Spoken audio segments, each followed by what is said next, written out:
అన్న నా పేరు శృతి, నేను బీటెక్ చదువుతున్నాను. మేము ఇంటర్ చదివేటప్పుడు చాలా ఎక్స్పెక్ట్ చేసి బీటెక్ జాయిన్ అవుతున్నాం, కానీ మాకు సరైన ప్లేస్మెంట్స్ లేవు.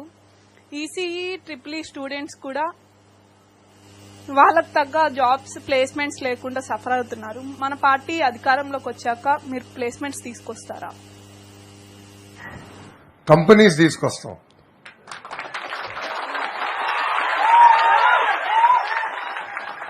ఇప్పుడు బాబు గారు అంటే ఒక బ్రాండ్, ఫిషరీస్, అదేవిధంగా డిఫెన్స్, ఒక జిల్లా ఫార్మా, అట్లా ఒక్కొక్క జిల్లాకి ప్రాధాన్యత ఇచ్చి ఆయా జిల్లాకి పరిశ్రమలు తీసుకొచ్చారు.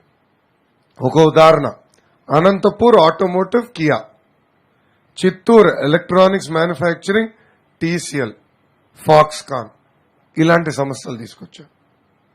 నెల్లూరుకు చూస్తే రెన్యూవబుల్ ఎనర్జీలో పెద్ద ఎత్తున ఆనాడు పరిశ్రమలు తీసుకొచ్చాం.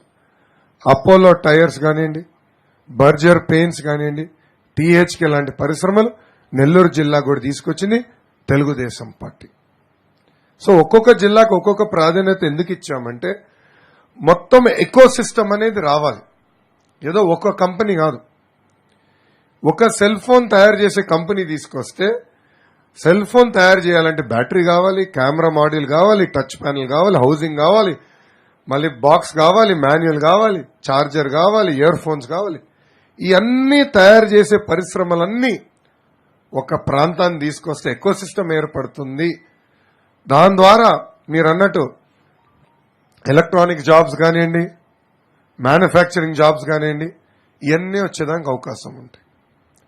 ఆ లక్ష్యంతో ఆనాడు పునాది వేశాం. కియా ఒక పునాది, ఫాక్స్కాన్ టీసీఎల్ అనేది ఒక పునాది, అదాని డేటా సెంటర్ విశాఖపట్నంలో ఒక పునాది, ఆనాడు ఫ్రాంక్లిన్ టెంపుల్టన్ కూడా తీసుకెళ్లాం వైజాగ్, ఒక పునాది. ఇలా ఒక్కొక్క జోన్కు ఒక్కొక్క ఫోకస్ ఏరియా చేశాం. తప్పనిసరిగా అమ్మా ఇంకో 10 నెలలు ఓపిక పట్టండి, వచ్చేది మళ్ళీ మన ప్రభుత్వమే ఆటోమేటిక్ గా. నేను చెప్తున్నా కదా, బాబు గారు ముఖ్యమంత్రి అయిన మొదటి 100